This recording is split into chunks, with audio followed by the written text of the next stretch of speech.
नमस्कार मित्रांनो, कमळी मालिकेतील पुढील भागांमध्ये आपल्याला खूपच भावनिक आणि रंजक कौटुंबिक ड्रामा बघायला मिळणार आहे।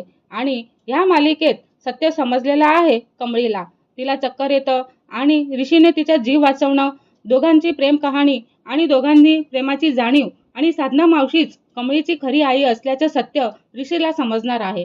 पण ते कशा प्रकारे समजतं ते सगळं आपल्याला ह्या भागामध्ये कळणार आहे। पण त्याआधी जर तुम्ही आमच्या चॅनलला सबस्क्राईब केलं नसेल तर सबस्क्राईब करा आणि व्हिडिओ आवडल्यास लाईक द्यायला विसरू नका। तर आपण पाहतो की कमळी सिद्धटेकला आलेली आहे आणि तिच्या हातामध्ये काहीतरी जुनी कागदपत्र आहेत आणि ज्यामुळे तिला मालिकेचे तिच्या आयुष्यातील जोडलेले मोठे सत्य समजलेलं आहे। तिचे डोळे अश्रूंनी भरलेले आहेत आणि पाय थरथरत आहेत।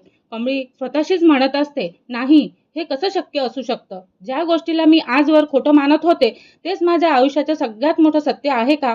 देवा, हा काय खेळ मांडलेला आहे माझ्या आयुष्याशी? कमळीचा थरथराट वाढतो आणि तिला अचानकच चक्कर येऊ लागते।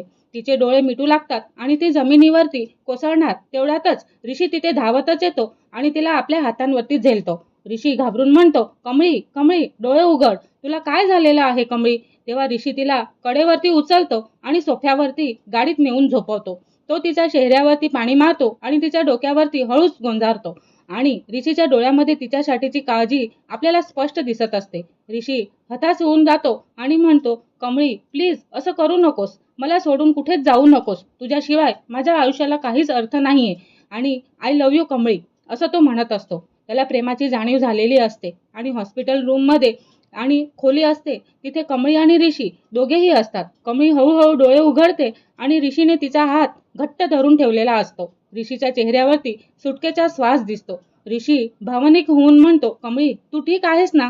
किती घाबरलेलो होतो मी आणि तू मला किती घाबरवलंस। जर मला तिथे पोहोचवताना 1 मिनिट जरी उशीर झाला असता ना तर मी स्वतःला कधीच माफ करू शकलो नसतो कमळी, असं तो म्हणत असतो। तेव्हा कमळी म्हणते, ऋषीच्या डोळ्यावरती बघत ती हळू आवाजात म्हणत असते, ऋषी सर, तुम्ही माझी एवढी काळजी का करता?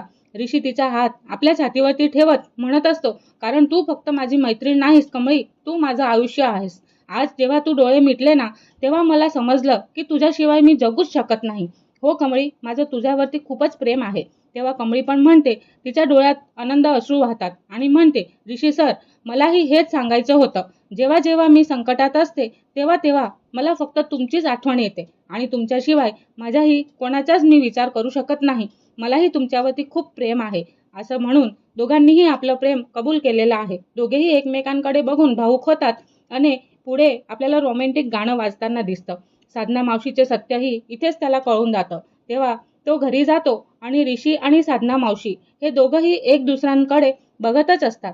ऋषी आनंदाने कमळीच्या खोलीतून बाहेर येतो, पण त्याच्या हातामध्ये कमळीची तीच जुनी कागदपत्र आणि तिचा जुना फोटो हे त्याला दिसतं, जो कमळीने पडताना तिथेच टाकलेला होता। ऋषी तो फोटो आणि पत्र हे दोघंही वाचतो आणि त्याच्या पायाखालची जमीनच सरकते। ऋषी थक्क होऊन जातो आणि त्याचे मन धडधडायला लागतं। तो म्हणतो, हे काय आहे? ह्या पत्रावरती आणि ह्या फोटोत साधना मावशी आणि ही लहान मुलगी म्हणजे कमळी, याचा अर्थ साधना मावशीच कमळीची खरी जन्मदात्री आई आहे का? असं तो विचार करत असतो। ऋषी वेगाने साधना मावशीच्या खोलीकडे जातो आणि साधना मावशी तिथे देवापुढे दिवा लावत उभी असतात आणि ऋषी म्हणतो थरथरल्या आवाजात, साधना मावशी, तसं म्हणत साधना मावशीही मागे वळून बघतात आणि ऋषीचा चेहरा बघून घाबरतात। काय झालं ऋषी बाबा, एवढे का घाबरलेले आहेत? आणि कमळी ठीक आहे ना? असं म्हणत असते। ऋषी म्हणतो, तो फोटो आणि पत्र तिच्या समोरच धरतो आणि म्हणतो, साधना मावशी, मला फक्त एका प्रश्नाचं सरळ सरळ उत्तर हवं आहे, हे काय आहे? तेव्हा साधना पण ती फोटो बघते आणि तिच्या हातातली पूजेची थाळी खाली पडते। ती तोंडात बोट घालते आणि रडायला लागून जाते। साधना मावशी म्हणतात रडतच, ऋषी बाबा, हे हे तुमच्याकडे कसं आलं? ऋषी म्हणतो, आश्चर्याचा मोठा धक्का बसून ओरडतच म्हणतो, याचा अर्थ हे खरं आहे का साधना मावशी? ज्या साधना मावशीला आम्ही आजवर या घराची सावली मानत होतो आणि ज्या कमळीला या घरात नेहमी परकं समजलं गेलं, ती कमळी दुसरी तिसरी कोणी नसून तुमचीच मुलगी आहे ना? तुम्ही कमळीची खरी आई आहात ना? तेव्हा साधना मावशी पण ऋषीच्या पाया पडत म्हणते, हो ऋषी बाबा, हेच परम सत्य आहे। परिस्थितीच्या वादळात मी माझ्या पोटच्या गोळ्याला दूर केलं होतं, पण नियतीने तिला पुन्हा माझ्या समोर आणून उभं केलेलं आहे। प्लीज ऋषी बाबा, हे सत्य अजून कोणाला सांगू नका, नाही तो घर उद्ध्वस्त होईल। ऋषी म्हणतो, डोक्याला हात लावतो आणि अजूनही धक्क्यातच असतो आणि म्हणतो, देवा, एवढं मोठं सत्य. कमळीला तिची आई मिळाली, पण ती इतके दिवस एकाच छताखाली राहूनही एकमेकांपासून अनभिज्ञ का होता? मला या आश्चर्याच्या धक्क्यातून कसं सावरू तेच समजत नाहीये.